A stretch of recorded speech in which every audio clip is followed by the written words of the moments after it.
आता आपल्या आवडत्या मालिकेचे संपूर्ण भाग मालिका प्रसारित झाल्यानंतर लगेचच पाहू शकता फक्त सन नेक्स्ट वर. भारतातील प्रेक्षकांसाठी मोफत सेवा. आता मला काय विचारू नका आणि तसलं काम मला सांगू पण नका. Hello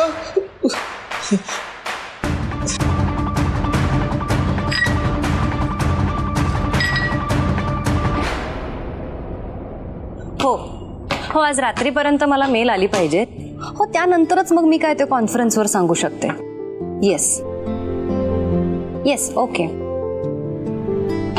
thank you. बेटा, किती वेळा सांगितलं तुला मी फोनवर बोलत असताना आजूबाजूला खेळत जाऊ नकोस म्हणून. पण मी इथे आधीपासून खेळत होते, तू नंतर आलीस, त्यात माझा काय दोष?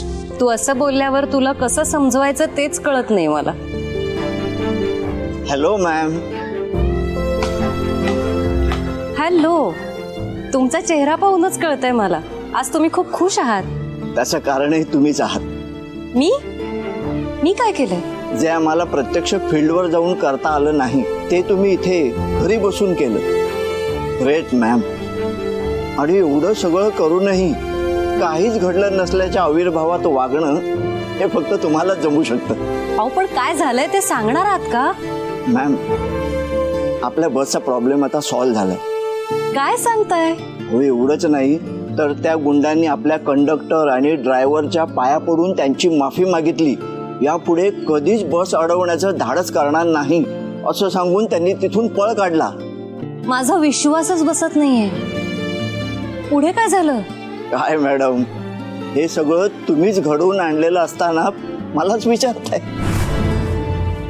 एनिवे, आता आपले सगळेच मार्ग ओपन झालेत. आदिशक्तीच्या सगळ्याच बसेस पुन्हा एकदा रस्त्यावर धावत आहेत. आता महाराष्ट्रात एकही असा हायवे नाही ज्यावरून आदिशक्तीच्या बसेस धावत नाहीत. मी तर म्हणतो आता सगळं मार्केट आपलं आहे आणि हे सगळं फक्त तुमच्यामुळे घडलंय. ग्रेट आहात मॅम, खरंच तुम्ही ग्रेट आहात. कुणामुळे झालं, कसं झालं याहीपेक्षा आपलं काम झालं हे जास्त महत्वाचं आहे, नाही? एनिवेज, चहा कॉफी काय घेणार आहात का? नाही, हे फक्त तुम्हाला रिपोर्टिंग करायचं होतं. येतो मी.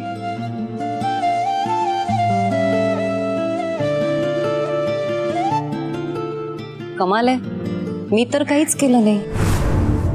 मग एवढा मोठा प्रॉब्लेम सॉल्व्ह कोणी केला? आदितीने.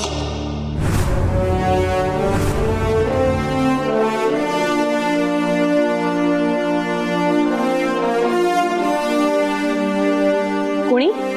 आदिशक्ती. आदिशक्ती देवीमुळे हे सगळं घडलं असणार. मी आदिशक्तीला बोलले होते ना, माझ्या आईचं सगळं टेन्शन दूर होऊ दे. म्हणजे आई आदिशक्तीने तुझं ऐकलं असं म्हणायचंय तुला?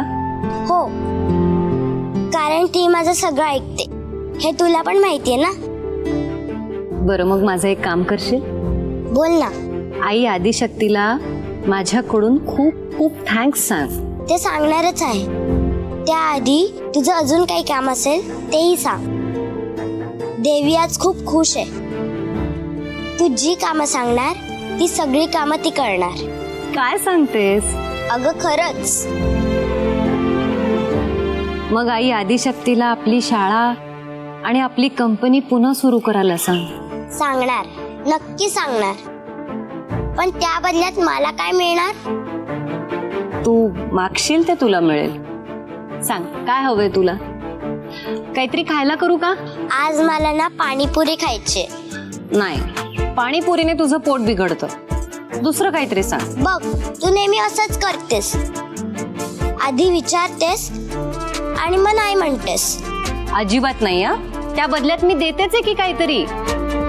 चल, तुला आवडेल असं छानसं गिफ्ट देते.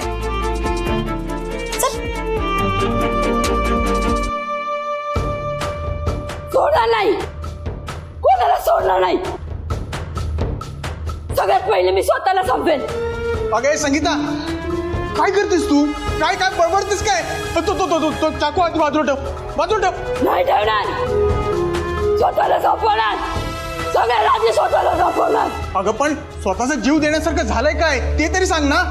उलट मी तर म्हणत होतो की आता आपण खऱ्या अर्थानं जगायला लागलोय. तुला म्हणून सांगतो, आज मी रावसाहेबांकडे गेलो होतो.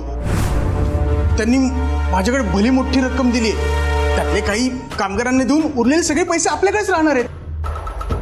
मग तू साड्या म्हणू नको, दागिने म्हणू नको, तुला काय हवं ते माग ना. तू जे मागशील ते सगळं द्यायला मी तयार आहे. पण आधी तू चाकू बाजूला ठेव आणि तुला काय हवं ते तू सांग ना मला. तुम्ही हे असं काहीतरी करता ना, म्हणून मी मरणाच्या गोष्टी करते. मरण जेव्हा करायचं म्हणते. काय बाई आहेस तू? इथं नवरा साड्यांपासून दागिन्यांपर्यंत सगळं काही द्यायला तयार आहे, पण तू जीव द्यायचीच भाषा करतेस.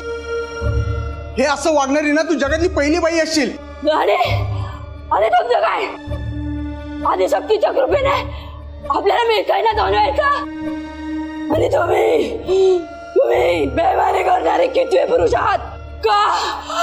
काय गरज आहे? आज तुमच्या कंपनीला काय दिलं नाही ते सांगा. नोकरी दिली, राहायला घर दिलं, मुलांना शिक्षण दिलं, कधी काय आणलं तर कंपनीने सोबत असल्याचा विश्वास दिला.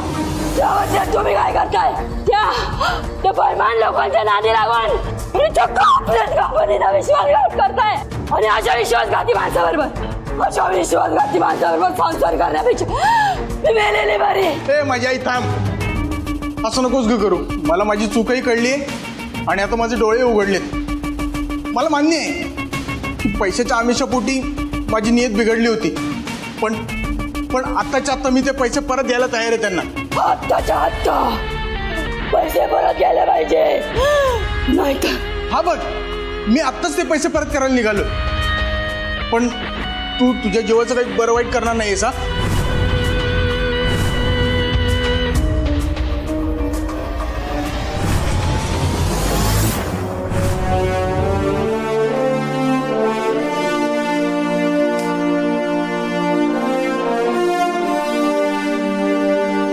हे आदिशक्ती माते, माझ्या बायकोच्या रूपात येऊन तूच आज माझे डोळे उघडलेस. मी तुला आता शब्द देतो, इथून पुढे मी कधीच चुकीचं वागणार नाही आणि हा बेईमानीचा पैसा माझ्या घरातही ठेवणार नाही.